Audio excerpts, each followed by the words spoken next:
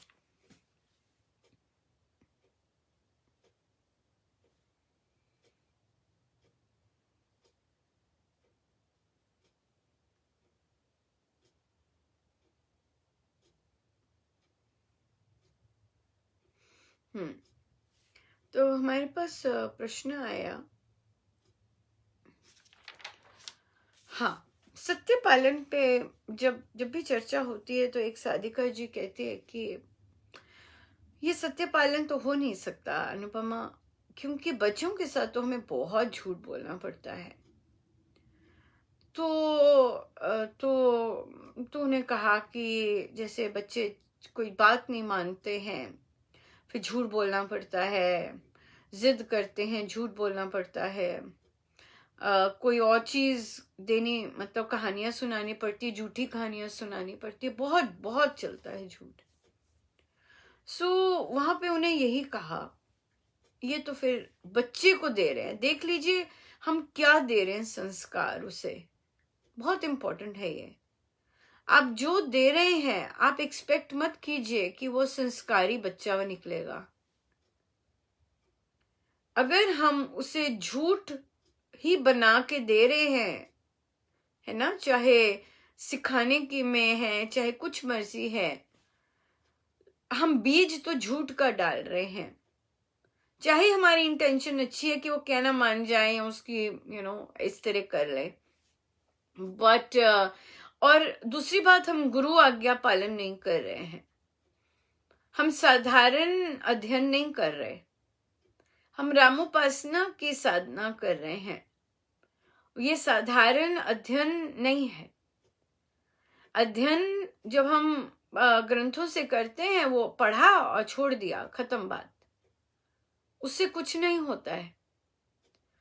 क्योंकि जब हम संकल्प लेके सत्य वचन का करते हैं, वो संकल्प होता है, उसमें हम साधना करते हैं, उसमें हम जाप के द्वारा, नाम योग के द्वारा हम शक्ति मांगते हैं ताकि हम जो भी हमारा संकल्प है वो पूर्ण हो सके।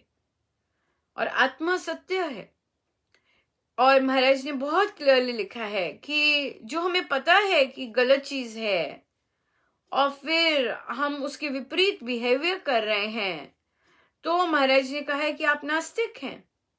महाराज ने ये शब्द यूज किए हैं, स्वामी जी महाराज ने। और फिर महाराज ने यहाँ तक कहा है, ये पता है कि हम गलत काम कर रहे हैं फिर भी कर रहे हैं, उसको महाराज ने कहा अपनी आत्मा का बलात्कार करना, ये शब्द यूज किए हैं उपासक के आंतरिक जीवन में। ये नहीं हम कर सकते, हम नहीं कर सकते। हमें स्वामी जी को आगे रखना है और कहना कि महाराज मैं इस कार्य में झूठ बोलती आई हूं, अब मुझे नहीं बोलना है, मुझे जो आपको पसंद है वो करना है, ना कि मेरा बच्चा सुधर जाए मेरे झूठ बोलने से। वो नहीं सुधरेगा। क्यों? क्योंकि आपको रोज बोलना पड़ रहा है वही झूठ। वो नहीं सुधर रहा क्योंकि आप झूठ का सहारा लेके उसे सिखा रहे हैं। तभी आपको एवरी नाइट झूठ बोलना पड़ता है, एवरी डे झूठ बोलना पड़ता है, और वो आप बोलते ही जाएंगे और फिर आपका बच्चा भी आपसे बोलता जाएगा झूठ। वो आप तब नहीं रोक सकते कि मेरा बच्चा मेरे से झूठ बोलता है, वो आपने ही उसको नींव दी है झूठ बोलने की। बच्चे डरते हैं, पता होता है, पर हमें सत्य का अनुपालन हर समय करना है, हर समय हम ऐसे नहीं ढीले हो सकते हैं।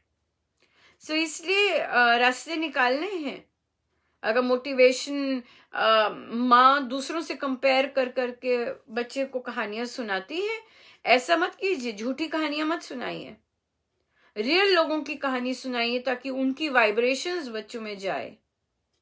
बुक्स ले आइए। अगर आपको वीर माताओं की कहानी नहीं पता, शूरवीर बच्चों की कहानी नहीं पता, तो बुक्स ले आइए, अपने गुरुजनों की कहानी सुनाइए, राइट?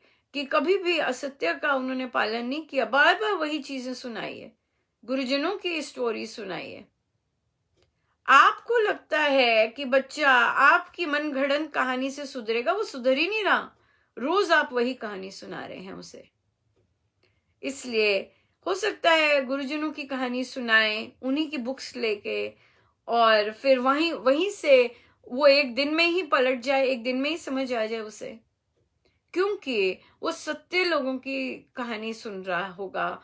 और सत्य की जब हम राह पकड़ते हैं, अपनी गुरु आज्ञा मानते हैं, गुरुजन सहायक होते हैं, गुरुजन सहायक होते हैं, यूं ही नहीं होता सब।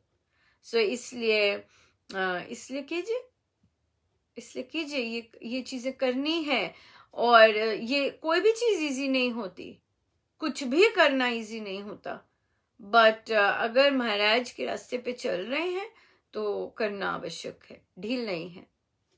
महाराज ने कहा है प्रवचन पीयूष में कि सत्य का पालन नहीं हो सकता क्योंकि बच्चों को माएं ऐसे ऐसे करती हैं, पर हम साधारण संसारी नहीं हैं।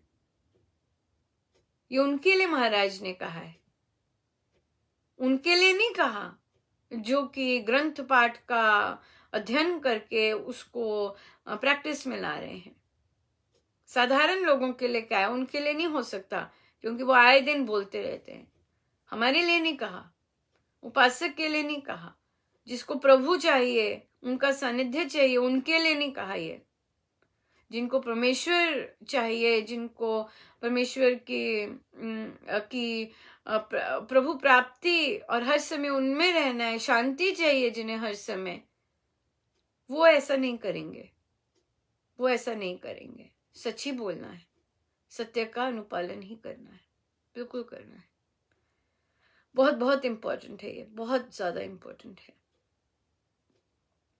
फिर हमारे पास प्रश्न आया कि बहुत टफ है ये। एक साधिका जी, उनके पति अब रिटायर हो गए हैं, और जब वो जॉब में थे तो वो बाहर रहते थे, अब रिटायर हो गए हैं तो बहुत वर्षों बाद अब घर आए। बहुत महिलाएं इस चीज से बहुत टफ है, यस, क्योंकि उनके पति हर चीज में नुक्स निकालते हैं, हर चीज में टोका टोकी करते हैं। तो उन्होंने कहा मैंने इतनी लाइफ अपनी बड़ी आजादी और इंडिपेंडेंट वे से गुजारी है, और अब जीवन के इस पड़ाव में आकर ये शुरू हो गया है। यस, साधना भी अगर साधना की पराकाष्ठा पर पहुंचना है तो ऐसे अवरोधक तो आएंगे, और वो आए ही इसलिए हैं क्योंकि हम साधना में आगे बढ़ना चाहते हैं। इसलिए बिना ऐसी चीजों को क्रॉस किए साधना परिपक्व नहीं होती है। इसे चैलेंज लीजिएगा अपनी साधना का। इरिटेशन आपको हो रही है उनके टोका टोकी करने से, आपको ही ठीक होना है, राइट? क्यों? क्योंकि बड़े मजे से रहते आए हैं है ना, बहुत मजे से रहते आए हैं। अब जो प्रभु ने पधारे हैं पति देव, तो अब ये है साधना की, ये साधना है। कैसे हम उस इरिटेशन को अंदर ही अंदर बंद करें, कैसे हम राम नाम की शक्ति से अपने संकल्प जो लेते हैं गुरु आज्ञा में लेने से कैसे इस चीज को ओवरकम करें। बहुत सॉलिड साधना है, आसान नहीं है, और ये सहायक बनते हैं राम नाम, सिमरन। आजकल का अमृतवाणी जी का पाठ जो चल रहा है, यज्ञ, ओ बड़ा पावरफुल है। अपना गाते जाइए मन ही मन। कोई टोक रहा है, कोई कुछ कर रहा है, आप देखेंगे, आप मुस्कुरा रहे होंगे, आप सुन पा रहे होंगे। नहीं तो हम सुन भी नहीं पाते, ये बात होती है। सो इसलिए वो इरिटेशन तो रहेगी, अनकंफर्टेबलनेस तो, बट राम नाम गुरु आज्ञा, और श्री अमृतवाणी जी कर सकते हैं सिमरन। अमृतवाणी जी चल रहे हैं तो उसका भरपूर उसका लाभ उठाना चाहिए कि हर समय चल रही है, बहुत आनंद ले रहे हैं साधिकाएं, और हो सकते हैं साधक भी अगर वे कर रहे हैं तो कि अमृतवाणी जी चलते जा रहे हैं। ओ मस्त, किसी ने टोका, किसी ने कुछ किया, कभी स्माइल कर दी, कभी इग्नोर मार दिया, कभी बोल दिया डिवाइड हो जाएगा। सो बहुत बहुत सुंदर रह सकते, बहुत सुंदर। सो हमारा समय हो गया ज्यादा ही, पर बहुत बहुत बहुत बहुत कृपामय दिन था, बड़ी कृपा है। हम प्रभु प्लानिंग करते रहते हैं, तो मैं यहाँ भी बोलती रहती हूँ, ऐसे कर रहे हैं, ऐसे प्लान कर रहे हैं, बिल्कुल ऐसे कर रहे हैं प्लान, बहुत सुंदर। किसी ने बोला कि अनुपमा जब सत्संग शुरू होगा तो क्यों नहीं हम अर्ली मॉर्निंग जॉब रख लें, rather देन जैसे 6:30 अगर सत्संग है और 7:30 खत्म होगा, तो उसके बाद अगर जाप रखना हो, वो तो फिर कईयों का ऑफिस टाइम होगा, कईयों का कुछ टाइम होगा, ऐसे हो जाएगा। देखिए महाराज कितने ध्यान से सब सुन रहे हैं, और तो महाराज बहुत सुंदर आया कि वीकेंड्स पर जाप रखा करेंगे, ताकि वीकेंड्स पे किसी को भागा दौड़ी की नहीं है, और अगर किसी का एक दिन सैटरडे मिस हो जाता है तो उसके बाद संडे फिर होगा कि वो आराम से जॉब भी अटेंड कर सके। सो वीकेंड्स जो होंगे वो हम जॉब रखेंगे, ताकि बिल्कुल चार्ज जो मिलना होता है वो वीकेंड्स पे भरपूर मिल सके, और हम अर्ली उठ के आराम से कर सके। स्वामी जी महाराज को बहुत पसंद है कि हम अपने संडेज को भी वीकडेज जैसा ही बनाएं। संडेज को उनको बिल्कुल नहीं पसंद आया था प्रवचन पीयूष में, लेट उठते हैं, ये करते हैं, नहाते नहीं हैं, ऐसे सब ढीले हो जाते हैं, नहीं, उन्हें नहीं पसंद। जो हमारे सदगुरु महाराज को नहीं पसंद, हमारा वो जीवन से निकल जाना चाहिए। आज देखिए क्या प्रसाद है, देखिए साधक कैसा होना चाहिए। हाँ, पेज है 463। साधक कैसा होना चाहिए, उपासक का आंतरिक जीवन पर श्री स्वामी जी का निरूपण। साधक कैसा होना चाहिए। ये है सिखारे महाराज रामोपासना में। इसका अध्ययन हम कर रहे हैं रामोपासना में। कैसा होना चाहिए साधक, एक एक पंक्ति दर पंक्ति हम इसका अध्ययन कर रहे हैं। आज महाराज साधक कैसा होना चाहिए। आइए जी, शुरू होगा अब जबरदस्त आनंद का, स्पेशली उन लोगों के लिए जो लोग ये कर रहे हैं। जो उपासना करता है वह उपासक कहलाता है। राम नाम के उपासक को उपासना जीवन का एक अंग बना लेना चाहिए। व्यक्ति चाहता तो बहुत कुछ है परंतु उपासना, साधन, जप इत्यादि को स्थान थोड़ा देना चाहता है, तो फिर लाभ किस प्रकार हो सकता है। जैसा माल वैसा दाम। जब भगवान के धाम को जाना अखरता है और चाहता है कि भगवान की कृपा बहुत हो परंतु कर्म तो बहुत कम किए हैं, किस प्रकार महाराज का धाम मिल सकता है। साधना को जीवन का एक अंग माने। दैनिक कार्य में राम नाम को मुख्य स्थान देना चाहिए। गौण नहीं बनाना, गौण बनाना उचित नहीं है। जो समय भगवान के लिए नियत किया हो उसे साधारण काम में नहीं लगाना चाहिए। नाम जाप को मुख्य स्थान देना होगा। साधक अपने अनुभव से कहते हैं, प्रतिदिन 10,000 10,000 से भी अधिक करें। यह रहस्यवाद है। नहीं, जागृत चैतन्य मन से जाप करें। जिस प्रकार हमारे यहाँ नाम दिया जाता है, यह रहस्यवाद है। जैसे बीज में वृक्ष छिपा होता है, समय पाकर स्फुरित हो जाता है। मंत्र लेने और देने की विधि में बड़ा महत्व है। राम नाम जागृत चैतन्य मंत्र है, इसके पीछे शक्ति होती है और जो साधक के अंतःकरण में स्थापित किया जाता है। जो शाखा मरी हुई हो वो नहीं उगती, जीवित शाखा ही लगती है और फलीभूत भी होती है। साधक मंत्र योग का आराधन करे, यह सुखद, सुफल, सुखदायक है। रस बरसता है, बड़े भाव उमड़ते हैं। यहाँ पर ही रुकेंगे हम। यस, ये बिल्कुल ये साधक अनुभव कर रहे हैं और या जो अनुभव कर रहे हैं इस तरह का अध्ययन करके, पाया है तभी तो अनुभव कर रहे हैं, पाया है तभी तो अनुभव कर रहे हैं।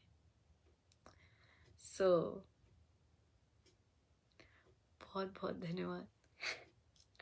गुरुजन इतनी कृपा करते हैं और फिर वह कृपाएं हम वो यहाँ पे शेयर करवाते हैं। बड़ी दया है। तेरे बिन और नहीं जाना,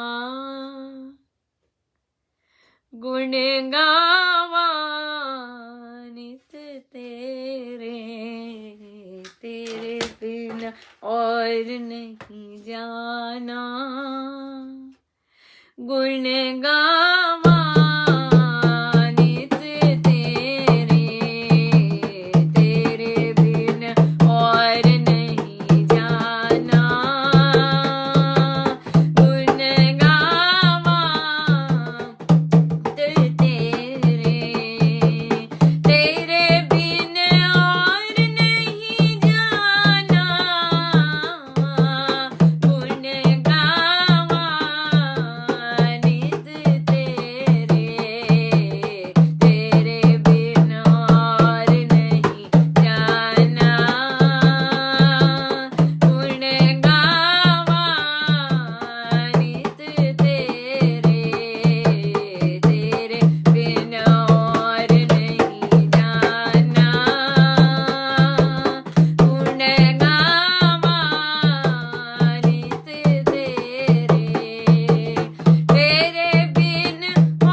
उम्मीद तेरे।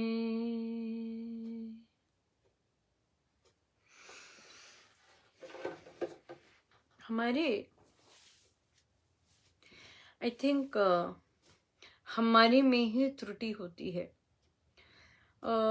एक होता है बताना, एक होता है आशीर्वाद लेना।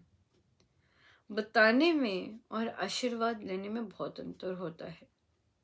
अगर हम आशीर्वाद लेते हैं तो हम और ज़्यादा झुकते हैं, किंतु जब हम बताते हैं तो उसमें ह्यूमिलिटी, उसमें विनीतपन नहीं आता शायद।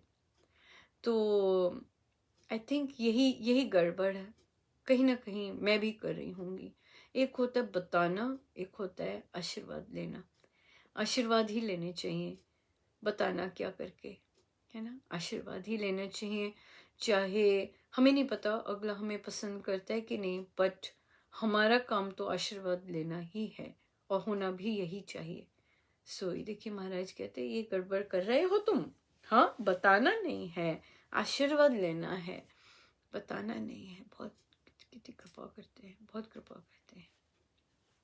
सो आइए हम सीधे होकर बैठे, अपने प्रभु, अपने गुरुजनों के श्री चरणों में बारंबार नमन, अनंत बार नमन, अनंत बार नमन।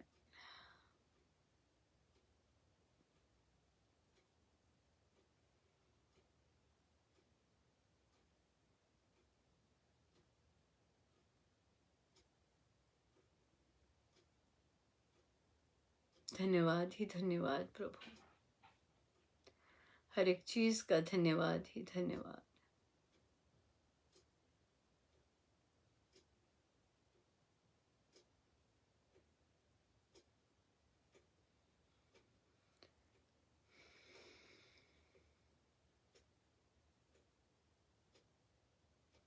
चाहे छोटे अवरोधक है, चाहे बड़े अवरोधक है, हमें तो केवल आपका स्पर्श ही दिखे, हमें तो केवल आपका स्पर्श ही दिखे।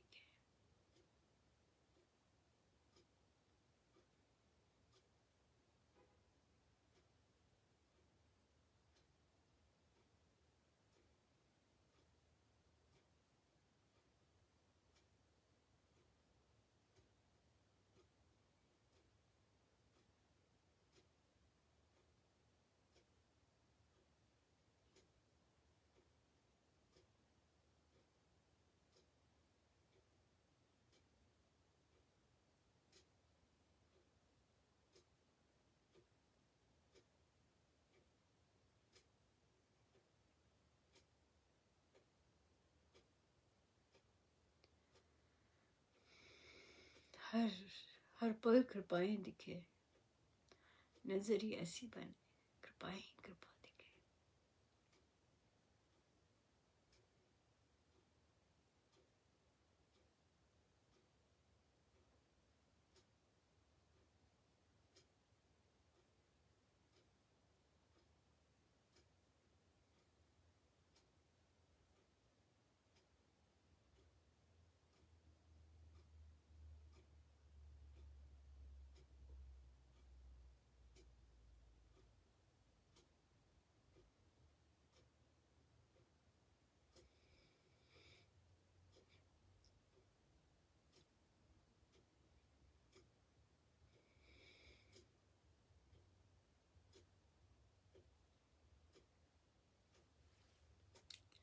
सब गुरुजनों का उन्हीं के श्री श्री चरणों में जय जय राम, जय जय राम,